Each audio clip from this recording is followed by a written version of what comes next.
Hello team, good morning. तो जैसे कि मैंने अपनी लास्ट ट्यूटोरियल में आपको सेल बायोलॉजी के बारे में कुछ ओवरव्यू दिया था।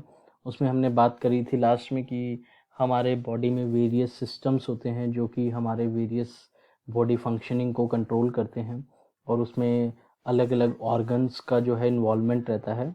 तो ऐसे ही आज हम अपने एक सिस्टम के बारे में मैंने जो है ट्यूटोरियल बनाई है, क्योंकि उससे रिलेटेड हमारा एक ब्रांड भी है जो उसमें बहुत ही इफ़ेक्टिवली जो है काम करता है।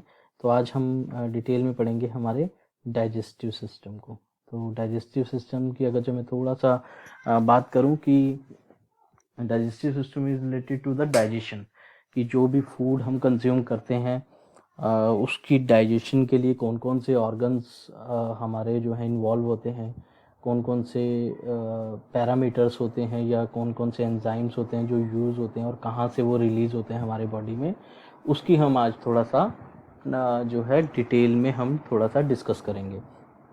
तो आइए चलते हैं। डाइजेशन की अगर जो मैं बात करूं तो it is a chemical breakdown of complex food into the simple form. ये कई बार बता चुका हूं कि हमारा जो फूड है वो कॉम्प्लेक्स फूड होता है और उसको सिंपल फॉर्म में कन्वर्ट किया जाता है, तभी वो बॉडी में अंदर एब्जॉर्ब होगा और आपको एनर्जी प्रोवाइड कर सकेगा। जैसे यहाँ पे मैंने लिखा है lipid to fatty acid. Free fatty acid में जो है कन्वर्ट हो जाते हैं। लिपिड्स मतलब फैट की बात हो रही है यहाँ पे। प्रोटीन्स को अमीनो एसिड में कन्वर्ट कर दिया जाता है और कार्बोहाइड्रेट्स को सिंपल शुगर्स में कन्वर्ट कर दिया जाता है by the help of process digestion. Digestion की प्रोसेस के थ्रू इन और भी जो फूड कॉन्सेप्ट हैं उनको भी किया जाता है, बट मैंने यहाँ पे जो मेन तीन लिए हैं उनकी बात करी है। उसके बाद मैं बात करता हूँ कि जो हमारे वेरियस पार्ट्स हैं डाइजेस्टिव सिस्टम में वो कौन कौन से होते हैं। तो पहला तो होता है माउथ, जिसके थ्रू हम फूड अपना इंटेक लेते हैं। तो माउथ में अगर जो मैं बात करूँ तो दो तीन चीज़ें मेनली हैं। एक तो आपका टीथ। टीथ जब होंगे, क्या उनका क्या बेनिफिट है, वो हमारी जो फूड है उसको च्यू करने में हेल्प करते हैं, मतलब उसको ग्राइंड करने में हेल्प करते हैं हमारे टीथ। उसके बाद उसमें हमारे जो हैं सलेवरी ग्लैंड्स होती हैं। सलेवरी ग्लैंड्स क्या करती हैं, एंजाइम्स भी रिलीज़ करती हैं और हमारे फूड को मॉइस्चर भी करती हैं। उसके बाद फेरिंग्स आता है। फेरिंग्स जहाँ से हमारा माउथ पार्ट ख़त्म होता है और ईसोफेगस जो है शुरू होता है। उसके बाद यहाँ पे आप एग्जाम देखोगे कि ये माउथ पार्ट है, यहाँ पे सलेवरी, ये तीन ग्लैंड्स होती हैं, सलेवरी ग्लैंड, ये फेरिंग्स हो गया। फिर यहाँ से ईसोफेगस स्टार्ट हो जाता है। ईसोफेगस को फूड पाइप भी बोलते हैं, जिसके थ्रू फूड हमारा जो है माउथ के से जो है स्टमक तक जाता है। उसके बाद जो मेन आ गया स्टमक हो गया, जिसमें वेरियस जो है प्रोसेसिंग होती है, उसको अभी हम डिटेल में भी पढ़ेंगे। उसके बाद हमारा स्मॉल इंटेस्टाइन हो गया। ड्यूडेनम के बाद से हमारा जो है स्मॉल इंटेस्टाइन शुरू हो जाता है। ये सारा जो है स्मॉल इंटेस्टाइन है। फिर यहाँ से आपका क्या होगा, ये जो है ये सारा लार्ज इंटेस्टाइन है, और यहाँ पे आके ये रेक्टम और ये एनस हो गया।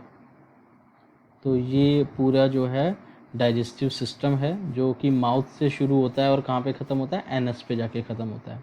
तो ये सब जो बीच में जितने भी ऑर्गन्स आते हैं उनका अपना अपना रोल रहता है डाइजेशन में, जिसको आज हम थोड़ा सा डिटेल में टच करेंगे।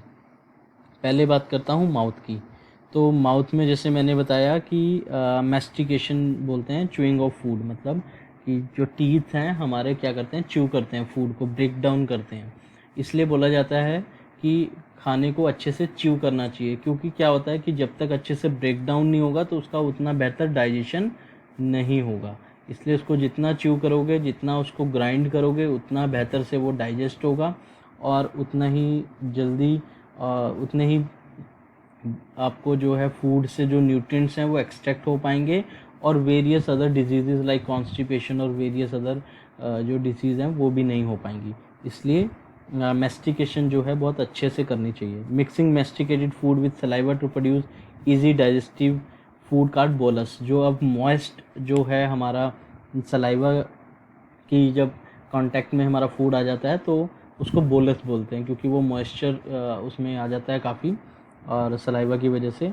उसके बाद उसमें सलाइवा में दो एंजाइम्स भी होते हैं, अल्फ़ा ग्लैक्टोसाइडेज और अमाइलेज भी उसमें प्रेजेंट होते हैं। अल्फ़ा ग्लैक्टोसाइडेज कार्बोहाइड्रेट पे काम करता है और अमाइलेज किस पे करता है, हमारा स्टार्ची कार्बोहाइड्रेट, मतलब जो है आप कहोगे कि सलाइवा भी जो है इफ़ेक्टिवली काम करना शुरू कर देता है वहीं से माउथ से डाइजेशन प्रोसेस को।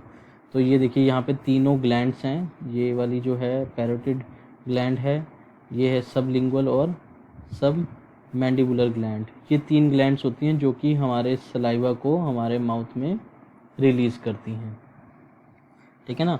तो ये हो गया। उसके बाद हमारा जो टंग होती है उसका काम क्या है, एक तो स्वेलो करना फूड को, जो है फूड पाइप में स्वेलो ऑन करने के लिए उसका रोल रहता है। दूसरा टेस्ट के लिए उसका काम रहता है, क्योंकि उसके ऊपर टेस्ट बड्स होती हैं जो कि हमारे फूड के टेस्ट को पहचानती हैं कि इसमें इसका टेस्ट क्या है, सॉल्टी है, स्वीट है, बिटर है, सॉर है। तो किस टाइप का ये टेस्ट है वो हमारी जो है टंग का काम रहता है। तो ये हो गया हमारा माउथ में, कि माउथ में फूड आया और टीथ ने उसको ग्राइंड किया, उसके बाद टेस्ट बर्ड्स ने उसको टेस्ट किया कि कैसा टेस्ट है, सलाइवा ने सलाइवा रिलीज़ करा ताकि वो बोलस बन जाए, मतलब मॉइस्चर फूड हो जाए, मॉइस्ट हो जाए हमारा फूड, और उसके साथ साथ उसमें जो एंजाइम्स हैं वो अपना काम करना शुरू कर दें। उसके बाद आता है ईसोफेगस। फूड के बाद अब पाइप कहाँ फूड है, अब वो कहाँ आ जाएगा, फूड पाइप में, जिसको ईसोफेगस कहते हैं। ये फेरिंक्स से शुरू होता है और स्टमक तक जाता है, और 25 सेंटीमीटर की इसकी हाइट होती है। It is mucous muscular membrane line tube. तो ऐसी ये ट्यूब होती है पूरी 25 सेंटीमीटर की, जो फेरिंग से लेके पूरे माउथ जो है स्टमक तक जाता है। देखो फ्रॉम माउथ टू स्टमक ये जाती है। इसका काम सिर्फ यही है कि फूड को स्टमक तक लेके जाना है, माउथ से स्टमक तक इसको जो है इसका काम ये होता है।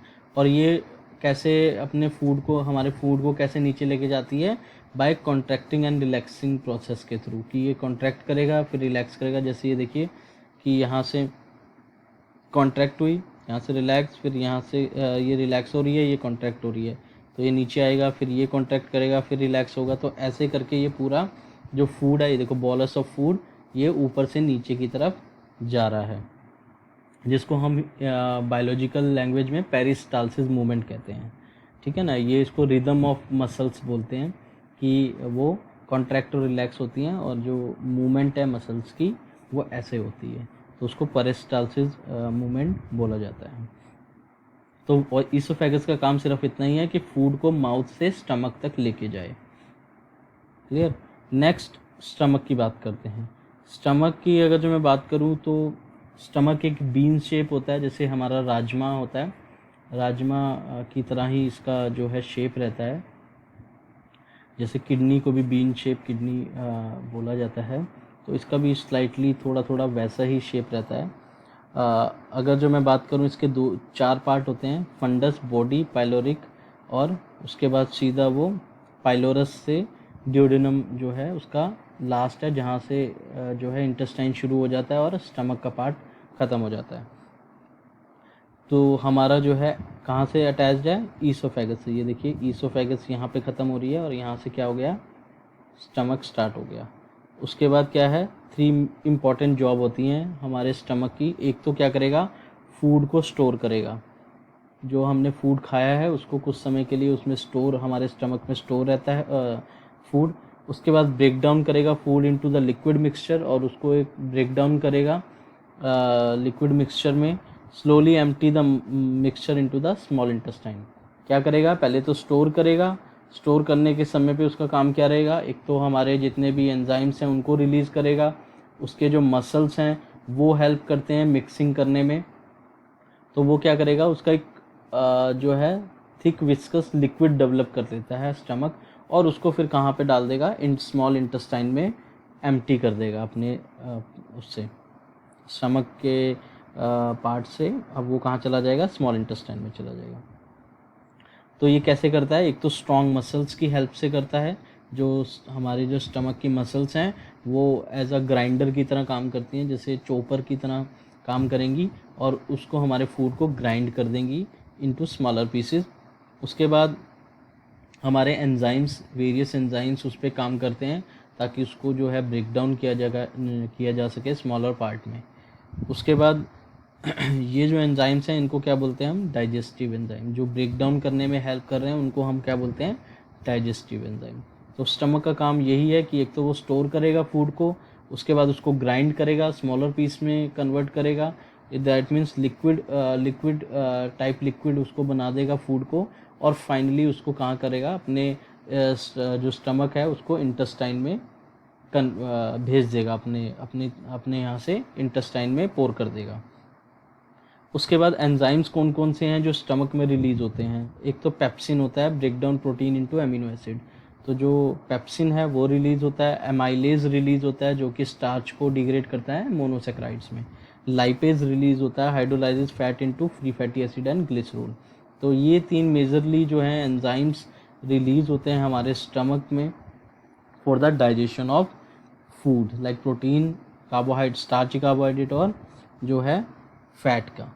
उसके बाद अगर जो हम बात करें पैनक्रियाज, अब क्या हुआ ये देखिए यहाँ पे इमेज में, ये यहाँ पे ईसोफेगस था, ये स्टमक हो गया। अब यहाँ से क्या हुआ, स्टमक खत्म हो गया और ये ड्यूडेनम शुरू हो गया। ड्यूडेनम का पार्ट है ये वाला। ड्यूडेनम क्या करता है, यहाँ पे ये देखिए ड्यूडेनम की यहाँ पे ओपनिंग है, किसकी, ये पैनक्रियाज की। ये जो ब्लू वाला पार्ट है ये क्या है, पैनक्रियाज है। अब ये पैनक्रियाज, और ये देखिए यहाँ से लीवर से बाइल जूसेस आ रहे हैं, ये देखो गॉल ब्लैडर है, ये गॉल ब्लैडर से यहाँ पे क्या आ रहे हैं, बाइल जूसेस आ रहे हैं। तो पैनक्रियाज जो है एंजाइम्स रिलीज करता है डाइजेशन के लिए। अब ये जो ड्यूडेनम है ये किसका पार्ट है, ये स्मॉल इंटेस्टाइन का ही पार्ट है, यहाँ से जो है स्मॉल इंटेस्टाइन शुरू हो जाती है। तो अब क्या कर रहा है, pancreas closely associated with duodenum of the small intestine. अब आप देखोगे कि ये जो है ड्यूडेनम है और ये स्मॉल इंटेस्टाइन यहाँ से शुरू हो गई है। तो ये सी शेप का जो है ड्यूडेनम, यहाँ पे जो पैनक्रियाज है अपने जो एंजाइम्स हैं उनको रिलीज़ करता है, और यहीं पे ही गॉल ब्लैडर से एंजाइम्स आते हैं डाइजेशन के लिए।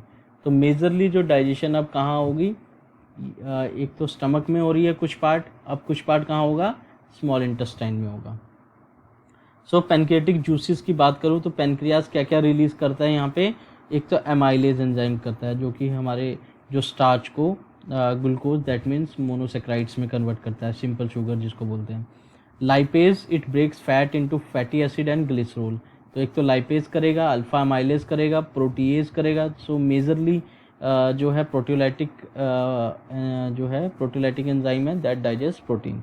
अब आपने एक चीज़ शायद नोटिस करी हो अभी तक मेरे इसमें, यहाँ पे मैंने लिखा है प्रोटीएज, कि ये प्रोटीएज को रिलीज़ करता है। और अगर जो मैं बात करूँ स्टमक में, जब मैं यहाँ पे स्टमक की बात करता हूँ, सॉरी यहाँ पे मैंने लिखा है पेप्सिन। दोनों प्रोटीन्स पे काम करते हैं, लेकिन स्टमक में पेप्सिन रिलीज़ होता है, पेप्सिन जो फॉर्म है वो रिलीज़ होती है, और जो है पैनक्रियाज में स्मॉल इंटेस्टाइन में प्रोटीएज होती है। अब देखोगे कि हमारा जो डाइजेस्ट है उसमें कैप्सूल में और जो सिरप में है उसमें दोनों में अलग अलग फॉर्म यूज़ की गई है। सिरप को हमने यूज़ किया है पेप्सिन फॉर्म, और प्रोटीएज फॉर्म यूज़ करी है हमने कैप्सूल में। इसलिए कई डॉक्टर्स क्वेरी करते हैं कि यार आपने सिरप को तो कोट किया नहीं है, सिर्फ आपने टैबलेट को कैप्सूल के फॉर्म में जो किया है कोट किया है, लेकिन सिरप भी तो जो है उसमें भी तो पेप्सिन है। तो इसलिए वो अगर जो स्टमक में भी रिलीज़ हो जाता है तो उसका काम वहीं पे ही है, और ये हमको चाहिए स्मॉल इंटेस्टाइन में। इसलिए हमने उसको बताया कि ये TIC टेक्नोलॉजी का बेनिफिट है, ताकि वो एक तो साइट पे जाके एक्शन करे, दूसरे एंजाइम्स की हाइड्रोलाइसिस से प्रिवेंशन करे। तो ये एक थोड़ा सा समझने वाला था, इसलिए मैंने बताया। सो प्रोटीएज जो है वो रिलीज़ करता है हमारा जो है पैनक्रियाज इनटू स्मॉल इंटेस्टाइन, और अल्फा ग्लैक्टोसाइडेज जो कि कार्बोहाइड्रेट्स को मोनोसेक्राइड्स में कन्वर्ट करता है। ये भी जो है हमारा पैनक्रियाज रिलीज़ करता है। क्लियर। उसके बाद अगर जो मैं बात करता हूँ स्मॉल इंटेस्टाइन की, देखो यहाँ पे जो है ये स्टमक ख़त्म हो गया, ड्यूडेनम शुरू हो गया, और यहाँ से ये पूरा जो पार्ट है ये किसका है, स्मॉल इंटेस्टाइन का पार्ट है। ये पूरा जो येलोइश दिख रहा है यहाँ से, और यहाँ पे सब जो है एंजाइम्स रिलीज़ हो रहे हैं, यहाँ से पैनक्रियाज से आ रहे हैं और ऊपर से गॉल ब्लैडर से आ रहे हैं। क्लियर। तो ये हमारी जो स्मॉल इंटेस्टाइन है ऑलमोस्ट 20 to 22 फीट लॉन्ग होती है। कॉइल ट्यूब है बीनीथ द स्टमक के नीचे है। ड्यूडेनम जो है उसका अपर पार्ट है कनेक्टेड विद द स्टमक, जो कि where the digestive juices from the pancreas and liver combined with the chyme जो है मैंने जो बताया अभी कि स्टमक क्या करता है, एक लिक्विड जो वो बनाया है उसने उसको बोलते हैं चाइम। वो क्या है, पल्पी एसिडिक फ्लूइड होता है, मतलब काफ़ी लसीला जो रहता है वो मटेरियल होता है और लिक्विड फॉर्म में ही होता है। वो स्टमक से ड्यूडेनम में आ जाता है, दैट मीन्स स्मॉल इंटेस्टाइन में आ जाता है, तो उसको बोलते हैं चाइम।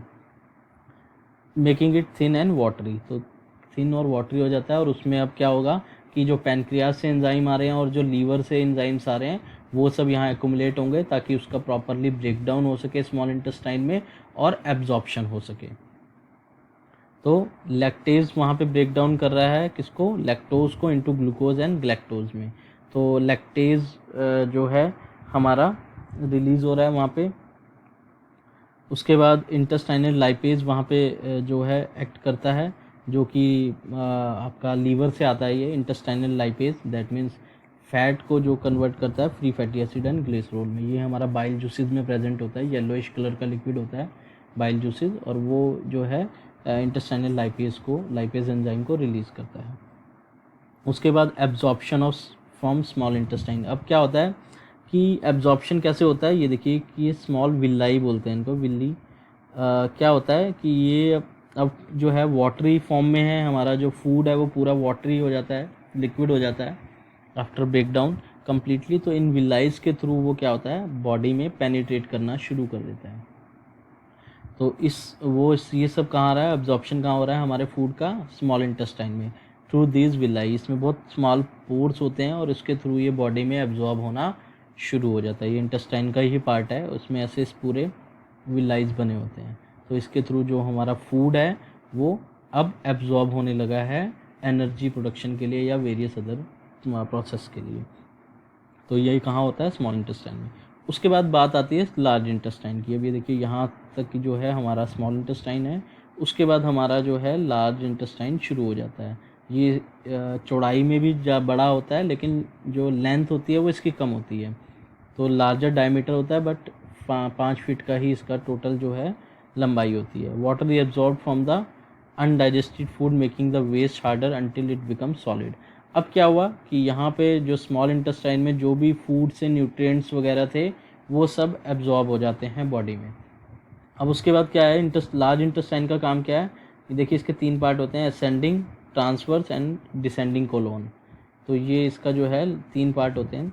अब इसमें मेजरली क्या होता है कि जो एक्सेस, अब क्या हो गया यहाँ पे सिर्फ वेस्ट जो रह जाता है फूड से उसको ट्रांसफ़र किया जाता है स्मॉल इंटेस्टाइन से लार्ज इंटेस्टाइन में। अब उस वेस्ट में जितना भी एक्सेस वाटर होता है वो बॉडी रीअब्जॉर्ब कर लेती है लार्ज इंटेस्टाइन से, ताकि जो वेस्ट है वो सॉलिड हो सके और उसको बाहर बॉडी से रिमूव आउट किया सके। तो अब क्या होगा कि लार्ज इंटेस्टाइन में आया वेस्ट, वहाँ से जो भी वाटर एक्सेस वाटर था और जो है सॉलिड जो वेस्ट है वो अब सॉलिड फॉर्म में कन्वर्ट होगा और वो फाइनली कहाँ आ जाएगा, रेक्टम में आ जाएगा। रेक्टम में वो स्टोर हो जाता है और जब भी हमें सेंसेशन होती है टू गो फॉर अ लू, तो हमको वो सेंसेशन होती है और जब हम जाते हैं तो वो फाइनली एनएस के थ्रू बॉडी से जो फीसिस है वो एक्सक्रीट आउट हो जाती है। तो ये पूरा जो है डाइजेस्टिव सिस्टम है। ऐसे हमारा जो है, इसको भी मैंने सिर्फ ओवरव्यू ही बनाया है, इसको बहुत डीपली जो है इसको पढ़ा जा सकता है। अभी भी काफ़ी चीज़ें हैं जो मैंने यहाँ पे आपको नहीं बताई हैं, जो कि इतनी रिक्वायर्ड भी नहीं है, लेकिन हाँ जितना ये अभी तक मैंने बनाया है वो इतना सफिशेंट है कि आपको पूरा समझ आ सके कि किसका क्या क्या काम है। तो मेनली हो गया कि माउथ से हमारा फूड चला है, डाइजेशन होना शुरू हुआ है, उसके बाद इसोफेगस, स्टमक, उसके बाद ड्यूडेनम, उसके बाद स्मॉल इंटेस्टाइन जो पार्ट है उसी का ही, उसके बाद लार्ज इंटेस्टाइन, रेक्टम और एनस। तो ऐसे जो फूड है माउथ से एनस तक पूरा ट्रैवल करता है। अब मैं डाइजेस्ट की बात करूँ यहाँ पर, तो जितने भी एंजाइम्स की मैंने बात करी है, चाहे वो अल्फ़ा ग्लैक्टोसाइडेज है, वो कहाँ पे होगा, हमारे एक तो सलाइवा में होता है और दूसरा पेनक्रियाज उसको रिलीज़ करता है, जो कि कार्बोहाइड्रेट्स को मोनोसेक्राइड्स में कन्वर्ट करता है। उसके बाद अल्फ़ा अमाइलेज जिसको डायस्टेज भी बोलते हैं, वो भी हमारे सलाइवा में भी होता है। उसके बाद स्टमक भी हमारा जो है उसको रिलीज़ करता है। प्रोटीएज एंजाइम की बात करें तो प्रोटीएज एंजाइम जो पेप्सिन जो है वो हमारा स्टमक में रिलीज़ होता है, और जो पैनक्रियाज है वो हमारा प्रोटीएज एंजाइम को रिलीज़ करता है। उसके बाद लाइपेज की बात करें तो लाइपेज भी है जो हमारा बाइल जूसेस से निकलते हैं, जो कि फैट को डाइजेशन में हेल्प करते हैं। उसके बाद लैक्टेज भी है जो स्मॉल इंटेस्टाइन में रिलीज़ होता है, जो कि लैक्टोज को डीलैक्टोज और ग्लूकोज में कन्वर्ट करता है। तो यही वो पांचों एंजाइम हैं हमारे डाइजेस्ट में जो ऑलरेडी बॉडी में हमारे रिलीज़ होते हैं डाइजेशन के लिए। लेकिन मैंने आपको बताया कि कब इसकी रिक्वायरमेंट पड़ती है, कब किसी को डाइजेस्टिव एंजाइम लेने पड़ते हैं, जब या तो इनसफिशेंटली बन रहे हों, या कोई मेडिकल कंडीशंस हैं, या कोई सर्जरी हुई है, पैनक्रियाज की कोई आपकी सर्जरी हुई है, स्टमक में कोई अल्सर है, या कोई और प्रॉब्लम है स्टमक की, या इंटेस्टाइन में कोई डिजीज़ हुई है, इन्फ्लामेशन है या इन्फेक्शन है, या कोई सर्जरी हुई है इंटेस्टाइन की, तो ये जो एंजाइम्स है ये प्रॉपरली सफिशिएंट क्वांटिटी में रिलीज़ नहीं हो पाते हैं। तो उसकी वजह क्या होती है कि जो फूड है हमारा डाइजेस्ट नहीं हो पाता है, इसलिए हम उसको फिर क्या देते हैं, डाइजेस्टिव एंजाइम्स देते हैं। तो यही वो एंजाइम्स हैं जो हमारे ऑलरेडी डाइजेस्ट में हैं, और यही हमारे बॉडी में जो है वेरियस ऑर्गन्स के थ्रू रिलीज़ होते हैं डाइजेशन के लिए। अगर जो मैं बात करूँ एक हेल्दी डाइजेस्टिव सिस्टम को कैसे हम मेंटेन कर सकते हैं, तो एक तो आप प्लेंटी ऑफ जो वाटर है उसको लीजिए, हमेशा अपना जो है वाटर इनटेक अच्छे लेवल पे कीजिए। उसके बाद eating healthy diet like organic fresh food rich in fibres. तो जो फाइबर्स हैं वो बहुत ईजिली हमारे जो डाइजेस्टिव सिस्टम है उनको एब्जॉर्व कर लेता है या उसको डाइजेस्ट कर लेता है। इसलिए हमेशा वो फूड जो खाने चाहिए जिसमें फाइबर्स अच्छी मात्रा में होने चाहिए, लाइक फ्रूट हो गए, वेजिटेबल्स हो गई, होल ग्रेन्स हो गए। Make it easier for the digestive system to pass through our system and keep your colon healthy. तो जो जितने भी हमारे होल ग्रेन्स होते हैं या डाइजेस्टिव जो रहते हैं फूड, उनको ज़्यादा कंज्यूम करना चाहिए ताकि हमारा जो डाइजेस्टिव सिस्टम है वो हेल्दी रहे। So this is all about digestive system. So thank you so much. Hope आपको ये जो ट्यूटोरियल है अच्छा लगे, and it will be helpful to you for your future as well. तो इसको आप अच्छे से याद कर लीजिएगा। So thank you so much.